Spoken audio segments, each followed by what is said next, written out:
Sir, आपका बहुत बहुत धन्यवाद। आपने हमें जो गहरी बातें इतनी आसान शब्दों में समझाई, शायद ही कोई और समझा पाता। हमें भारत को ऊंचाई पर ले जाने के लिए आप जैसे व्यक्तियों के विचारों की बहुत ज़रूरत है। Thank you so much sir.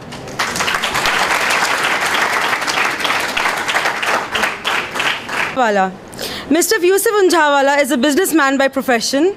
Sir is the editor of Defence Forum India, which is the country's biggest online forum discussing defence and geopolitics with over 15,000 registered members. His tweets extensively on his handle Yusuf DFL. I would like to request Mr. Unjhawala to address the audience on Make in India and defence sector. Please, sir.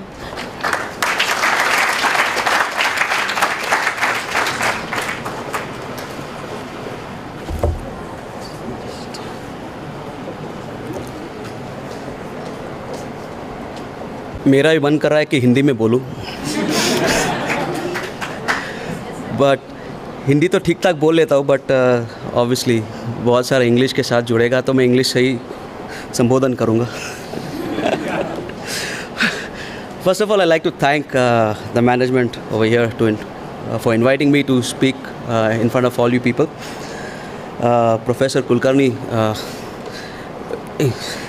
काफ़ी अच्छा बोल चुके हैं मेरे बारे में। I would like to start by asking, how many over here think India is a great country? Right? Everyone. Everyone thinks India is a great country. Or the theme of this conference is taking India to greater heights. So already the presumption is that we are a great country, and obviously it's a fact. We have a lot to be proud about from our independence till now. We may have progressed very slowly, but yes, there are achievements. Mr. Imran over here is a manifestation of that. He has got the opportunity, he has done something about it. So we have a lot to be proud about. So what makes a country great? Obviously there's not one thing which makes a country great. There are various things. There are a lot of things that go into making a country great. So the most common thing that you will find is economic might and military might, and it's a fact. I mean, all great countries, if you see across the globe, are all very powerful economies and very powerful militaries. The other thing that people will talk about are the social aspects. What about our hungry people? Are they getting 3 meals a day or even 2 meals a day? I mean, India is a poor country, so are everyone getting 2 meals a day? Is everyone getting access to quality healthcare, quality education? So these are the other aspects. So to make a country great, it's just not one thing. There are a lot. Science and technology.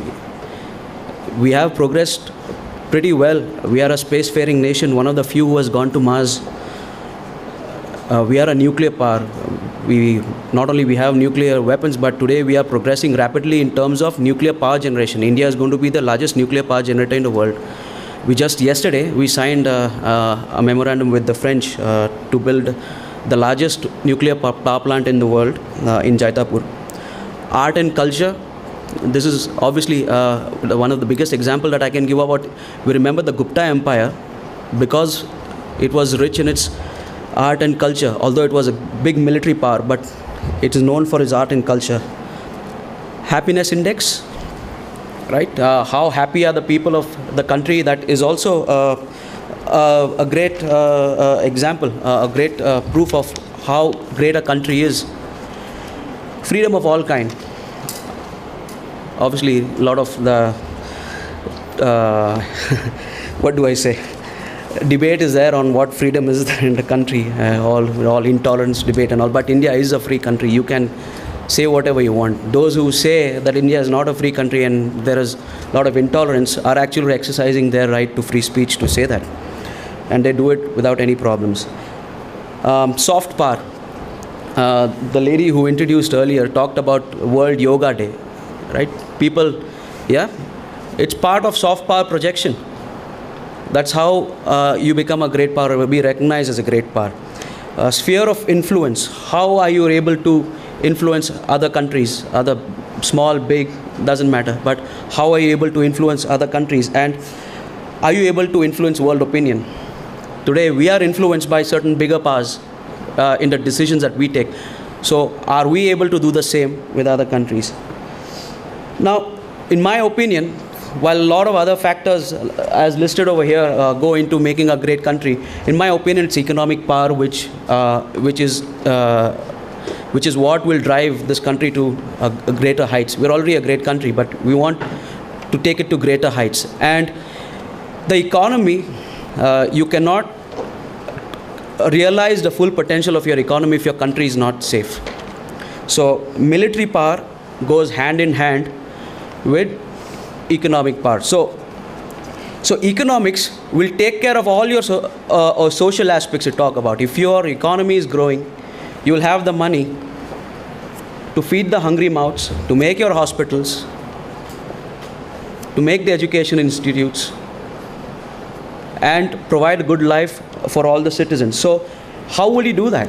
Without a strong defense, it will be very difficult to provide the security and the necessary environment to progress. I'll give China as an example, which over the last 20 years has progressed dramatically. And I'm not going to talk about what happens in their society and the kind of freedom they have or they don't have.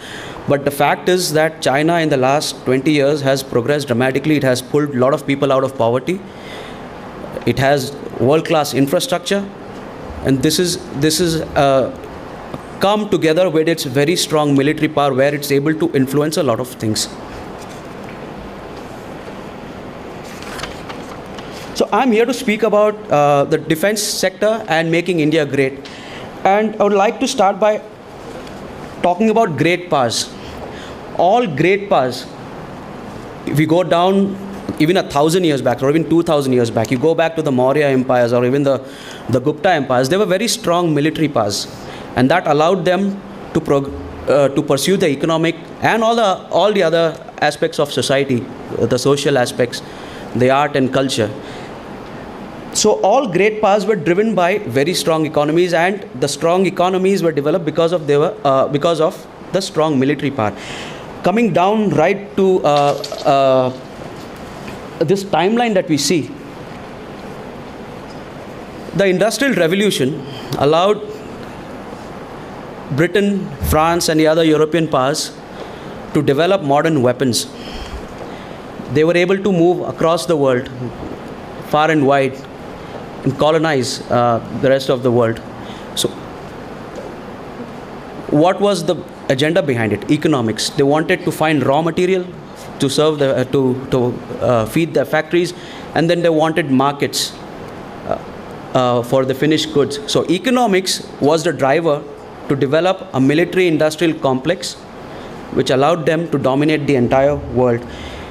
If we come to the 20th century, the United States, Imperial Japan, Nazi Germany, the Soviet Union, all of them prospered. I mean, they became great powers because they made their own weapons, because they created a very strong military force which nobody could compete with. And all these countries did the manufacturing inside their own countries. They innovated inside their own countries. Japan did not have to buy aircraft carriers from somewhere else. It made their own aircraft carriers. Germany made its own submarines, which was really feared. So we talk about great powers. What defines a great power? What is a great power? So a great power is a sovereign state that is recognized as having the ability and expertise to exert its influence on a global scale. Great powers characteristically possess military and economic strength, as well as diplomatic and soft power influence, which may cause middle or small powers to consider the great powers' opinion before taking actions of their own. So let me ask this question: where does India stand? Are we a great power? India is known as a middle or an emerging power. We have been a great power in the making for the last many years. That's our own doing. It will take a lot, and that's why we are here, to see how we can discuss ideas of making India a great power. Now, great powers were often, like I said, dictated by the economies. And India is doing well as far as the economy goes. But before that, I would like to talk about what the former US Secretary of State Condoleezza Rice had to say for India. They said, "We have decided to make India a global power." While their motives may be serving themselves, but it doesn't harm India in aligning with current great powers to realize its own potential, its own goals of being a great power in itself. So, what is holding us back? Why aren't we dominating even our region? One of the first things that would be chose to be a non-aligned country. We didn't want to align with any of the superpowers during the Cold War. The second thing is we did not realize our own potential. We still don't realize our own potential, and we don't realize the expectations other smaller and middle powers have of India. I mean, there is tremendous respect for India, but we are just a reluctant power. We just don't want to clearly express ourselves. And the other thing is idealism. We are a very idealistic nation. We are not like how the Western powers are. We are not what do you call, focused, and we are not ruthless. We are, like I said, reluctant power. The Western world will do anything to pursue its national interest, no matter what. I mean, the colonial powers came 10,000 kilometers away to colonize us, take over our country, so that they could develop. That is brute force.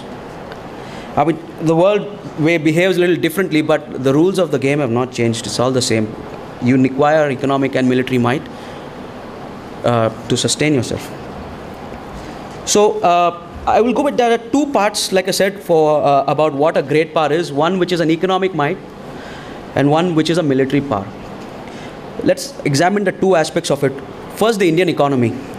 India is the 7th largest economy in the world now in terms of current prices. As you see, we are at number 7, 2.1, but latest figure says 2.4 trillion US dollar economy. We are the 3rd largest economy in terms of purchasing power. At the current growth rate, by the year 2025, 26, or maybe depends on how the growth fluctuates, but certainly before the year 2030, we will be the 3rd largest economy in the world after China, US, in terms of the current prices terms, or normal terms as it's called. We are heard across the world as far as economics goes. Our opinion is necessary. We need to be aligned with the world powers or whatever our interests are. We are able to project it, and the example is the WTO, where we have been very forceful to protect our national interests. Climate talks cannot move without India's opinion. We have to be on board to do anything about the climate talks. We are there as on various multinational forums like the G20, BRICS. This is all pursuing economic agenda. So we are there as far as the Indian economy goes. But coming to the military power, how many over here think India is a great military power? Very few think, and obviously people are not sure if you are a great military power. We are a strong military power, yes, but we are not a great military power yet. Partly it's because of lack of capability. We are not a power which can go to the Atlantic Ocean, bomb a country and come back. No, we can't. We can't even go to the South China Sea, right? So, lack of capabilities, and why these lack of capabilities is we will discuss. We are building up. It's not that we are not doing it, but we are going at a very slow pace. The reason can be because we are, like I said, an idealistic country. We are not too aggressive. about pursuing our military. It's changing, yes, but it's not rapid. We spend very little on defense, very less. And most of the times when you ask why should you spend more on defense, if someone tells you we need to spend a little more on defense, the answer is that India is a poor country and we have other priorities to take care of than defense. I would like to refer to this and give an answer. In the 17th century, India was controlling 25% of the world GDP. We were a very rich country. But we did not have a robust or a strong, innovative military industrial complex at that time. A small little country, 10,000 kilometers away, developed those military capabilities, came down over here, colonized us, and by the time they left, our economy was only 2.5% of the world. Right? So a strong military is required so that your economy can grow and you can protect that growth, protect your country so that people can prosper. So if you say that you need to spend less on defense and give money elsewhere, well, we got our priorities wrong. Everything has a priority, yes, but you cannot neglect Indian defense. And if you see this figure over here, share of Indian defense budget in the GDP is about 1.75%. This is the overall GDP, figure, and which translates to last year's spending of 2,46,000 crores. And in that 2,46,000 crores, we spend about 77,000 crores on defense acquisitions. In that, about 7,000 or 8,000 was returned back to the government as unspent money. That is because the Indian defense acquisition moves at a snail's pace. We are not able to utilize the entire funds. Compared to other countries, the United States is right there. 3.8% of its GDP is dedicated to defense. China is very, very opaque. You can't predict what they're doing, but they're spending over $200 billion or 2.5% of its GDP on defense. India is spending 1.75. We need to be at least 3% to fund a rapid modernization program.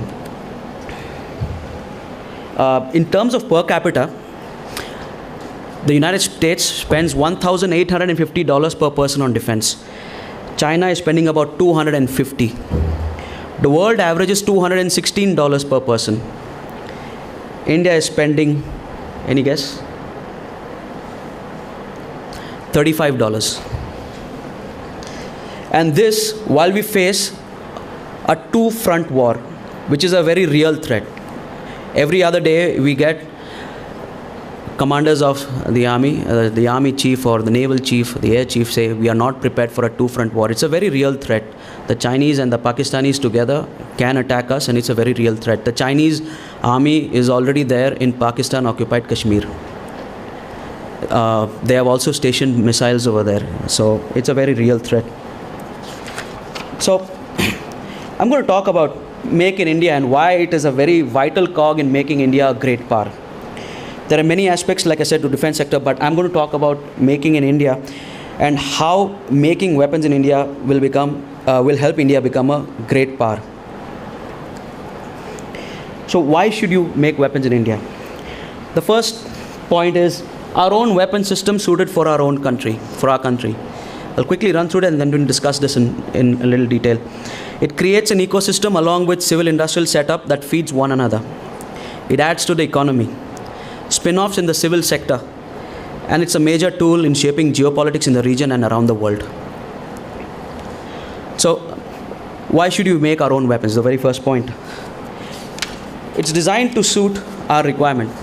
The armed forces has a certain requirement, but right now, whatever Russia makes or whatever France makes or the US or anyone makes, and then there is an export version. So they water down the capabilities, and that is what we have to make do with.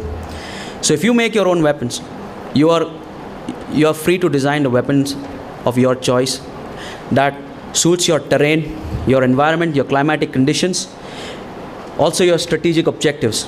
It also helps you in strategic planning. You plan out on how you go about pursuing your strategic objectives.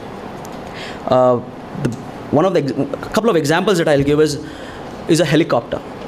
The Indian Army operates helicopters at over 20,000 feet, minus 50 degrees in Siachen. The Indian Army also operates helicopters at plus 50 degrees in the deserts of Rajasthan. And the helicopters are also operated offshore platforms.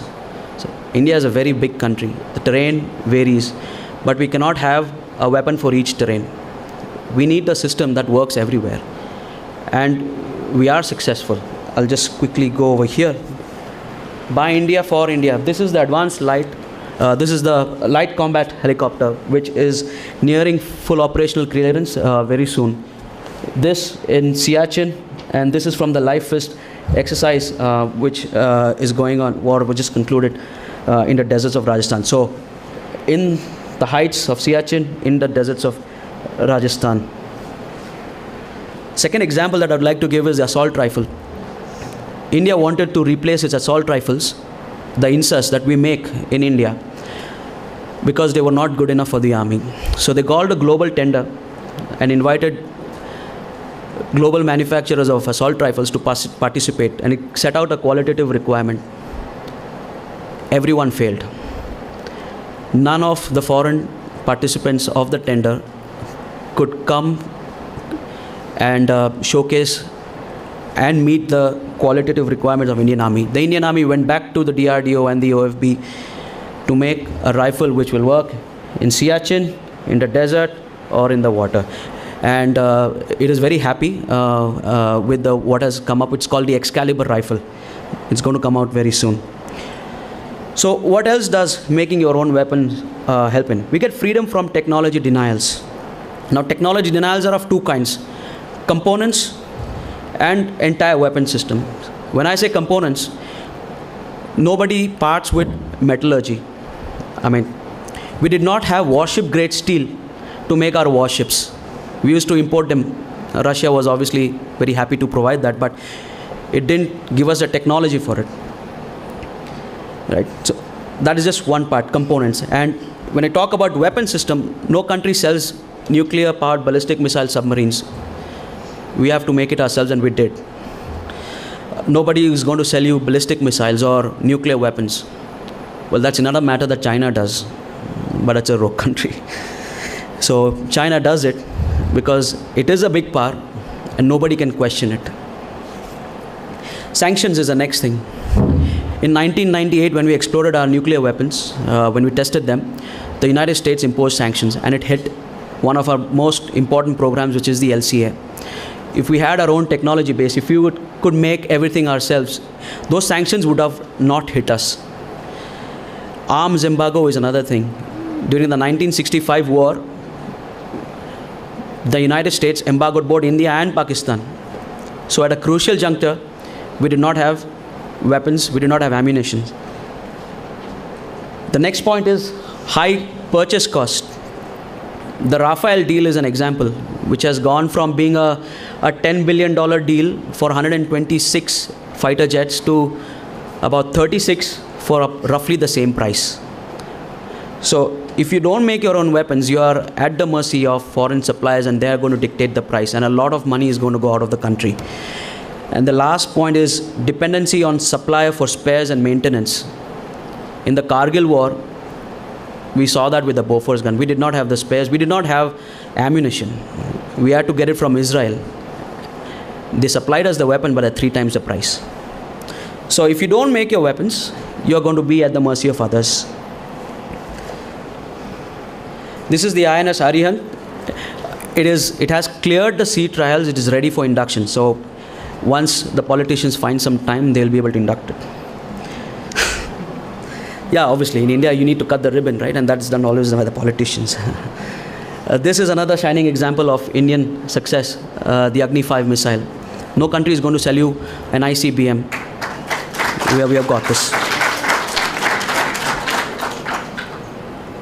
So it's not that we have never made any weapons. We have been making weapons, just that we don't make everything in India. 70% of our weapons comes from foreign companies. Like I said, we have been making weapons. We have ordnance factory boards. We have various defense public sector enterprises. I mean, Bangalore itself has many, like the HAL, which is making the LCA. BEML, and so on and so forth. But what has been happening is that we have been importing a lot. So whatever weapons we are making or whatever weapons platforms we are making, it comes in terms of an import from a foreign country, and then we ask for the technology transfer. And then what happens is that components come to India, and then you take a screwdriver and join it together. That's what we have been doing. So what has that led to? Very low indigenization. Our indigenous content in even the current weapon system, which we call it as indigenous and made in India, the indigenous content is very low. Very low research and development, which means very low innovation. And because we are importing all the assemblies, sometimes we are stuck at the supplier end, and then we are not even able to absorb the technology, which leads to costs and time overruns. The Scorpion deal is 4 or 5 years behind schedule. It's a very critical component or critical part of our operational readiness, the submarines. We lost one in the accident. We are down to about 13, and one INS Ariant and the Akula class which we've got. So a very critical component of or part of our armed forces is missing because of delays, and this has to change. And so what is required? We need to design and develop weapons in India, and for that you require a very strong civil industrial setup. I mean, Make in India in defense sector will not be a success without a Make in India in the civil sector. So the PM's vision of making everything in India, be it a pin or an aeroplane, has to succeed, so that it not only creates a robust civil industrial sector which creates a lot of jobs, but also assists in the defense program. So once you do that, all the components will be manufactured in India. You don't have to wait for foreigners to supply to us. The integration happens over here. We provide proper testing facilities to this, and then what will happen is that we will be in a position to develop weapons for the future. This is very important. We are 2 generations behind the Western powers. The light combat aircraft is a 4th generation aircraft, and we are yet to induct it. And the US and the Russians are already working on the 6th generation fighter program. Even the Chinese have a 5th generation fighter program. So we are at least a generation behind even the Chinese. Not in every field, but yes, we are. Because we don't have a very, very strong civil industrial setup that could absorb a lot of the technologies that came from abroad. What has the TOT done for India? All the transfer of technologies that have happened over the last 50 years. Why are we still lagging behind making crucial engines for our fighter jets? Why do we still have to import engines for our warships, despite getting all the time transfer of technology? Because well, I can give you an iPhone, but if you don't know what a chip means and how to make a chip, you will not be able to do anything about it. So it's just as simple as that. We require the civil, a robust civil industrial setup. So like I said, the PM's vision of making everything in India is really required to make India great. It will create jobs. I mean, we are a very young nation. 1 million people every month need a job. And so the new defense procurement policy, which the government has come up with, is putting emphasis on indigenous design. It wants to reduce the import content, and it is very clear that it will give preference to weapon systems which are designed, developed and manufactured in India. Designed, developed and manufactured in India. So if your design is abroad and you want to do screwdrivering in India, it's not going to work. You'll have to prove that this design is original. You have designed it, you have developed it, and you have manufactured in India. So it's going to get preference. We are a while away from there, but at least the policy guidance is right. So I just spoke about requiring a strong civil sector to make in India and defense a success. So civil and industrial setup is interlinked. That's a no-brainer. I mean, you cannot have a good military industrial complex without having a good civil industrial complex. I've already said that. And there are 2 reasons for it. The defense industry can actually drive the civil sector. And secondly, if you have a good civil industrial sector, you will be able to develop dual use technologies which are denied to you. So all the subcomponents, all the critical systems can be created or innovated with a robust civil industrial sector. And we will be able to develop the depth that is required. I'll come back to the China example. They were able to reverse engineer every weapon they bought from Russia. And now they are going a step ahead of Russia. The Russians are still struggling with the 5th generation fighter aircraft. The Chinese are marching ahead. They have 2 different sets of 5th generation fighter aircrafts. And they are making their own aircraft carriers now. And they have a very advanced ballistic missile submarine program. So it's due to its very strong civil sector, which it has developed in the last 20 years. So making weapons in India will create an entire ecosystem of manufacturing. I'm going to give one example. The automobile industry in India, it contributes 8% to the GDP. Just the automobile sector contributes 8% to the GDP. And it has managed to create a whole ancillary setup. Now this ancillary unit is allowed to create a good engineering background, a good technology base. This has allowed a company like Tata to make a car for about 1 lakh rupees. This wouldn't have been possible if they didn't understand what technology was. It didn't have good engineering base to develop such a car. So what has that led? That we are also the one of the largest exporters of automobile and auto components in the world. Apply this to the defense sector. A defense sector is much larger than the automobile sector. The automobile sector contributes to the defense sector. We have companies like Tata, Mahindra, Ashok Leyland supply vehicles to the armed forces. So imagine you require weapons for the land, air, and sea. The kind of industrial base it can create. So the next part is dual use technologies. A supercomputer is an example I would like to choose. We were denied the supercomputers which are used to make accurate weather forecasts. The reason being that the same supercomputer can be used to develop new nuclear weapons, to test the efficacy of your current warheads, to create new ones which are smaller but create a bigger bang. So obviously the Western powers didn't want to give us supercomputers. The Ordnance Factory Board over here in India employs 150,000 people. So that's the kind of employment it can generate. I'm not talking of the other PSUs like HAL, etc. Over the next 10 years, we are going to spend $250 billion on weapons acquisition. That is 17 lakh crores. And like I said, 70% of our weapon system currently are imported.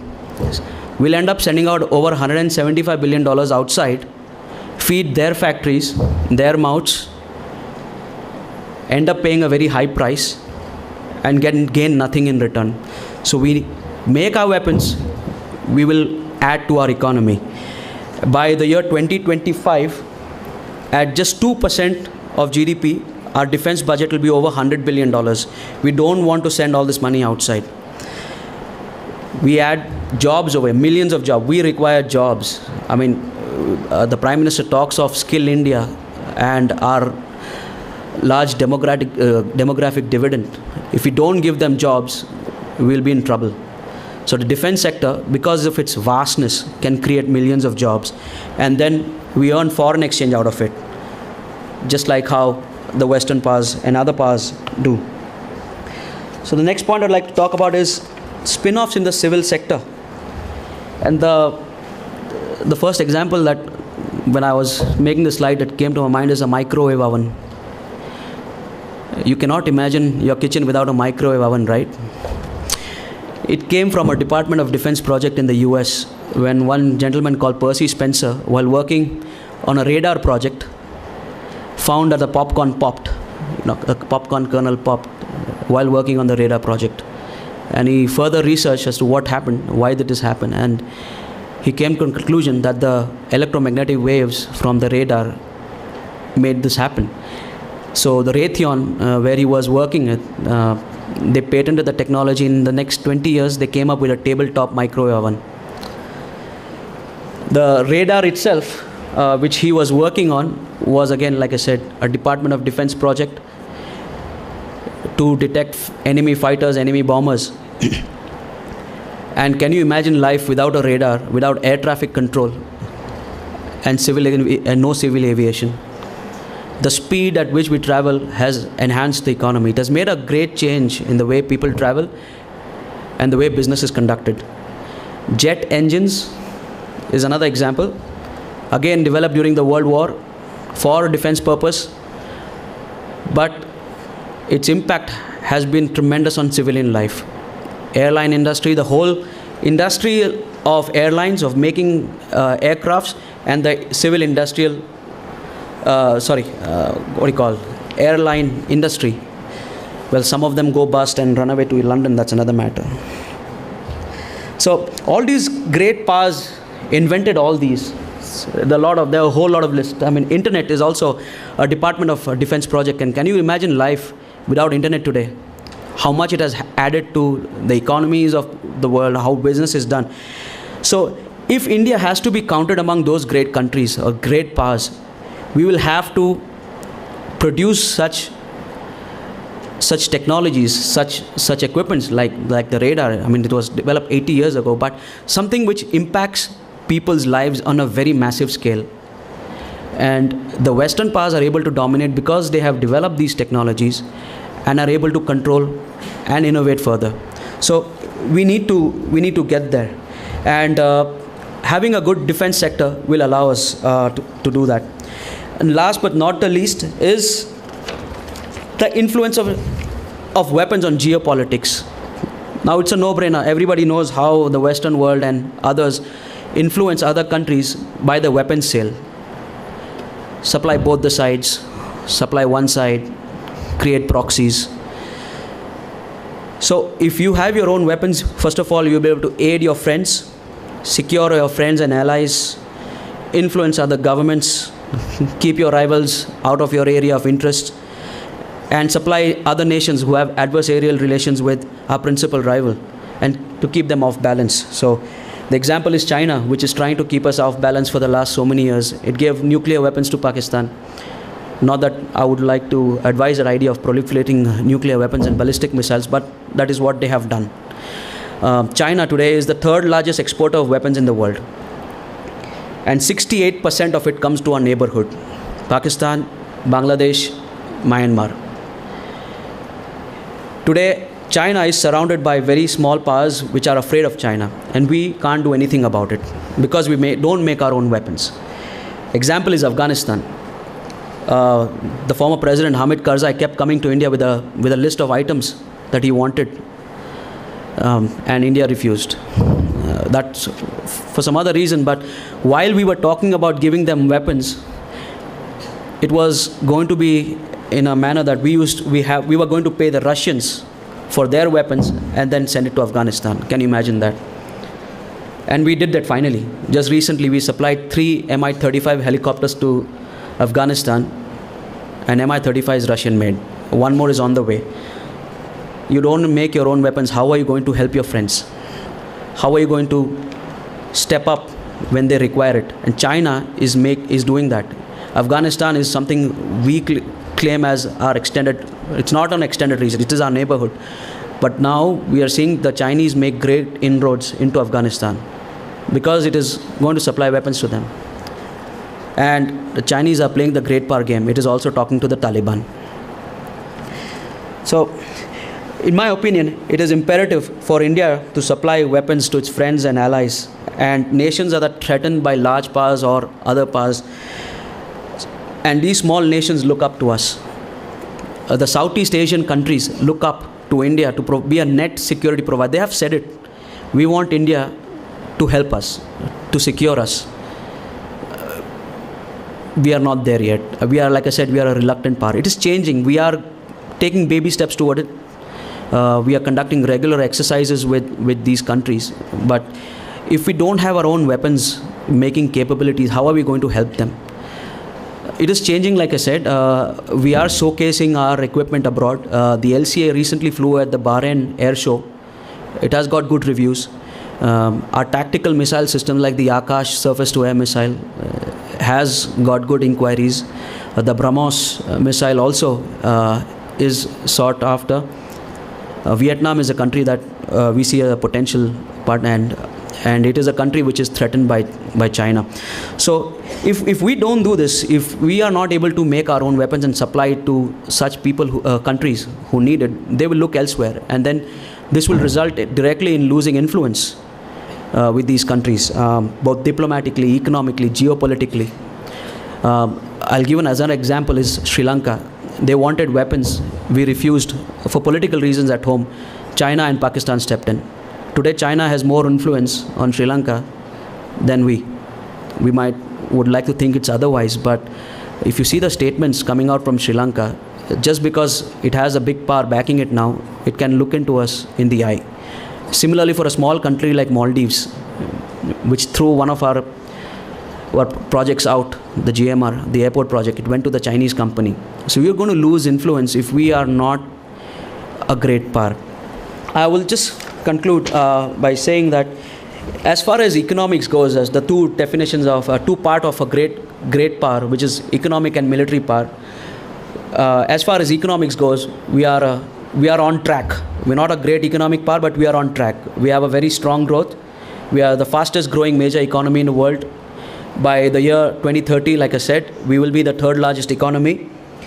But as far as military might goes, military power goes, we have a lot to do. And the current government's vigorous focus on Make in India overall and Make in India in the defense sector will go a long way in addressing this. In my estimation, that if this is successful in the next 15 years, say by year 2030, we will start to see the results of what has been done. Like it's a tree. We just planted the seeds, going to grow up, and by the year 2030, we will be in a position to exert our influence across the ocean. Well, I'll conclude that. I'll thank the management once again for inviting me. All right, Jai Hind.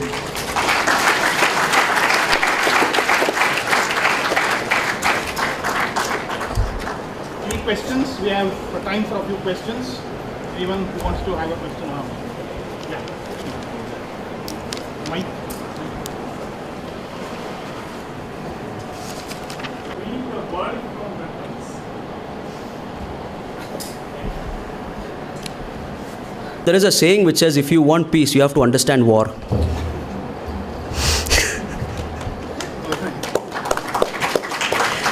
I gave you an example in my speech when I said that when we were looking at when we were a very peaceful country, we're still a very peaceful country, but where we did not have any ambitions, we thought we shouldn't have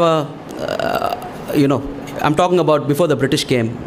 We didn't develop, we didn't make those guns, those steamships that the British came in with. What happened?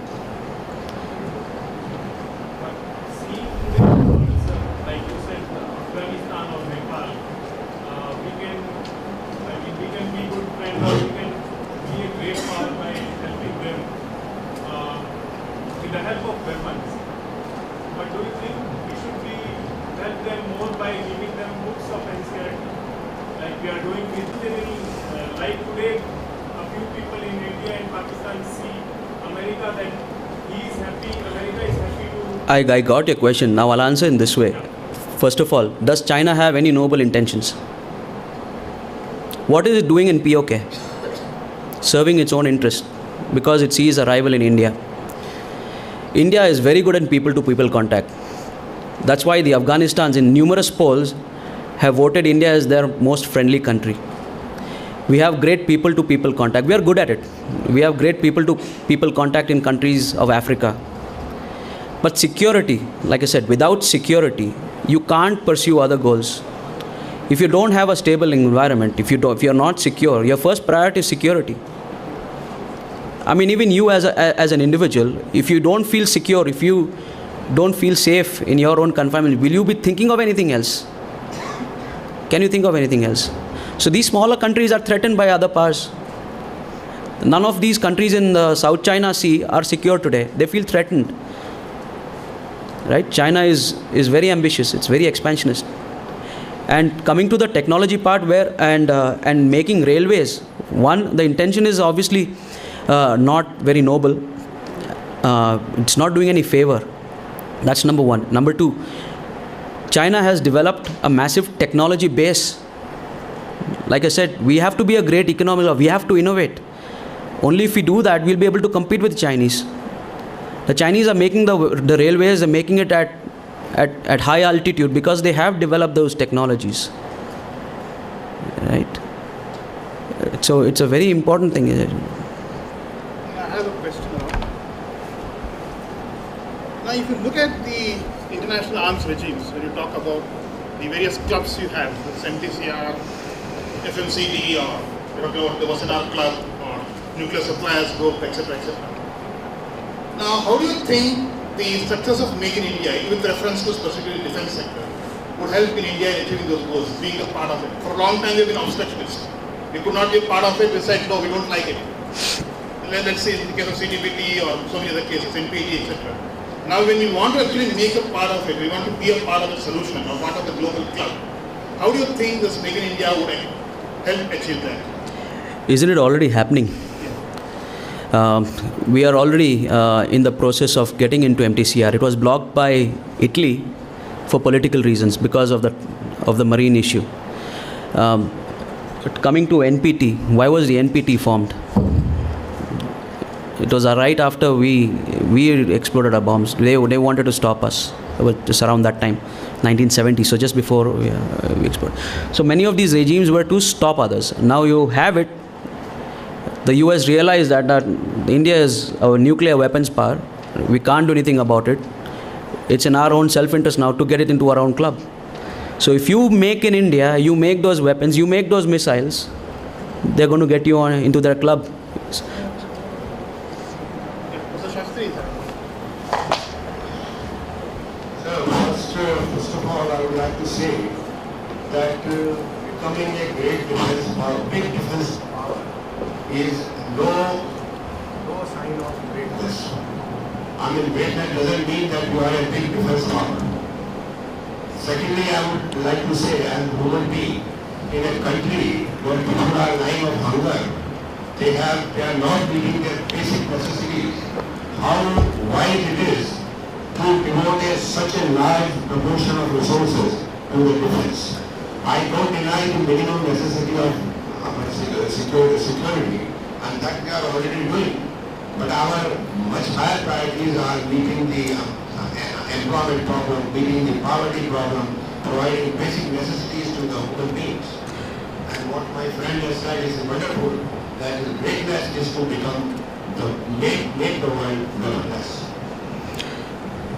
I'll answer that because I think I've already answered Sir's question during my presentation. Everything has a priority. Our defense budget is one of the least in the world. I mean, 3.8%. The United States, which is already very powerful, already has everything. It's 3.8%. China is over 2.5%, 3%. We don't know how much they're spending, first of all. So, because of these factors that we want to spend more on other social aspects, we have been actually neglecting our defense. Be part of what makes you a great country. How will you pursue your economic agenda if you're not safe? I gave the example. We didn't spend on defense. The Brits came over here, occupied us. You require your security. It's not that it doesn't have everything has a place. Our education budget is more than our defense budget, right? My point is, Pakistan cannot safeguard the nuclear weapons. If they are not able to safeguard it, and if they are misutilized, we should know to protect ourselves. It's not how much we conquer, but at least we should know how to protect ourselves. As well, parallelly, we also have to see the economy is in a growth phase, and militarization of business is a very important aspect to bring our economy and the needs of our citizens, and all those things has to be addressed. Yes, definitely, government has to look to whatever the number of amount which has to be spent, properly utilized for making it. So what was the question, Matt? I'm not raising it. Oh, okay. Yeah. No, I just really. Like I said, I'll just tell you, a lot of countries. Maybe I would like to bring up the the objective of defense in India is a defensive strategy. Like we want different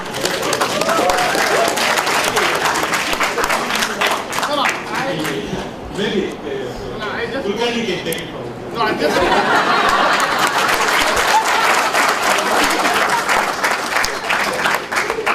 No, I just have a point. When we talk about defense, we're talking about basically yes, we spend on this, spend on that. Yes, from 1947 to 1962, we decided it, and I don't think we spent anything on the defense. And you know what happened in 1962? Right? Our first Prime Minister wanted to disband the Indian Army. Yes, that was the truth.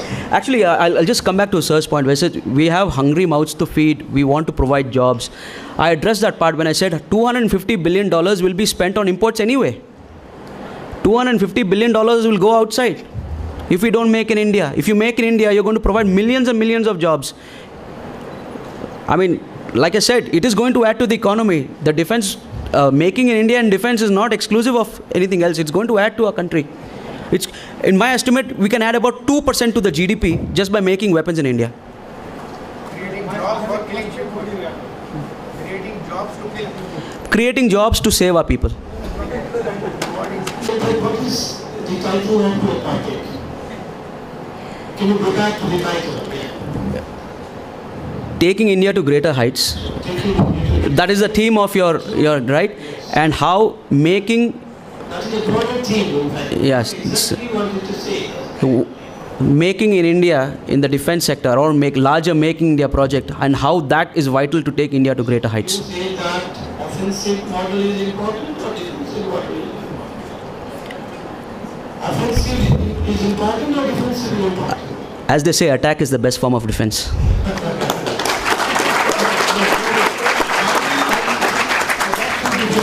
What is most important is you can defend. I'm not saying that you should not be having required infrastructure. Military infrastructure. Every country needs to have required military infrastructure. But on the contrary, what is most important is, in order to defend the country, to have good relationship with the neighboring countries. That is very important. It is important. Like, and I covered that when I said Bollywood is part of projecting soft power. How you influence other by your own culture. So when we do it, we influence other power, right? This is what the PM has been doing. He has been very smartly projecting soft power. Only one person can do it. We are all part of it. We are all part of it.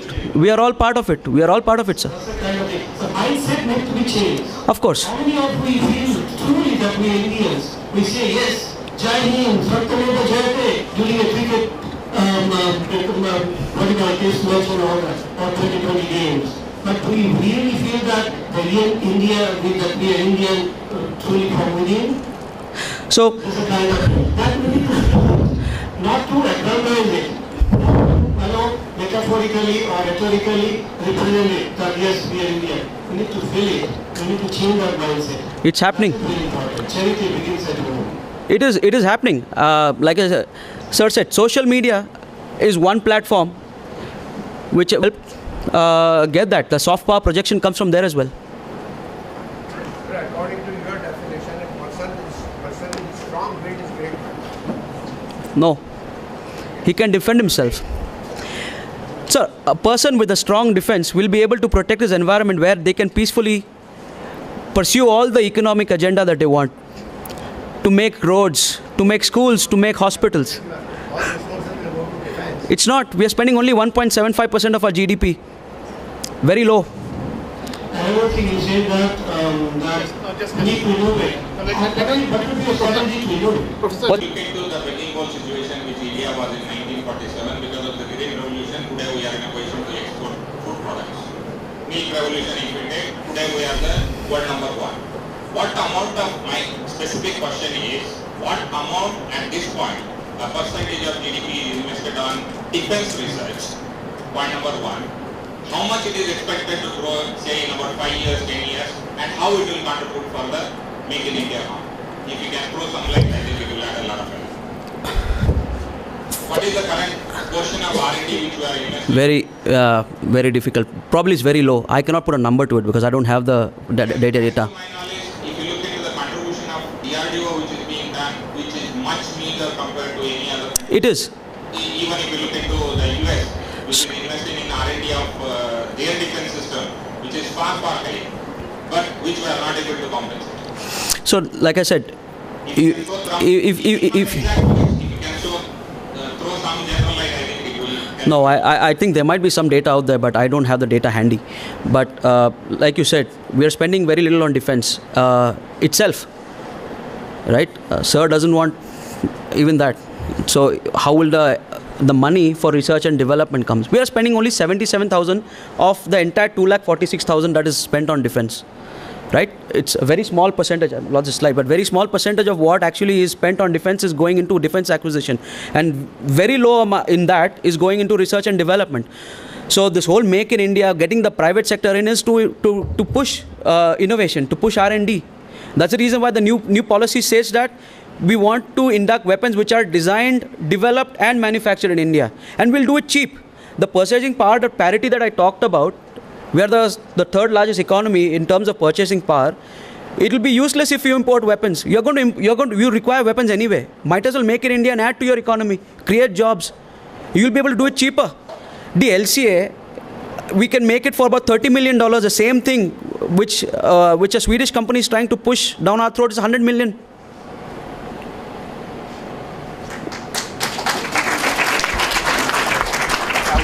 Where do you see ASEAN at this moment? And how do you visualize where should we go in terms of asserting our influence? China is quite visible around. The footprints are very strong. US has a base in Vigo, Garcia. Where do we see ASEAN? The Indian Navy recently came up with its latest maritime doctrine. It's very clear about it. It's going to secure our citizens. It is going to project power, and it is making strides in acquiring the weapons platforms. And this is happening made in India. The Indian Navy is the biggest example of what indigenous technology can do. We have made our own warships, stealth destroyers, stealth frigates, corvettes. We have now a nuclear ballistic missile submarine. A nuclear attack submarine has already been planned. 6 of them will be inducted. We are making our own aircraft carriers. And aircraft carriers is what is going to help us assert ourselves in the Indian Ocean as well as the South China Sea. We are very clear about it.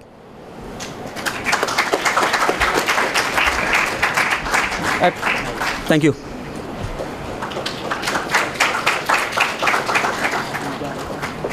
Thank you so much, sir, for your valuable insight on this topic. This has been very awakening for us. I may like to express our sincere thanks to Mr. Imran Khan and Mr. Yusuf Unjhawala for giving an excellent coverage on taking India to greater heights. We are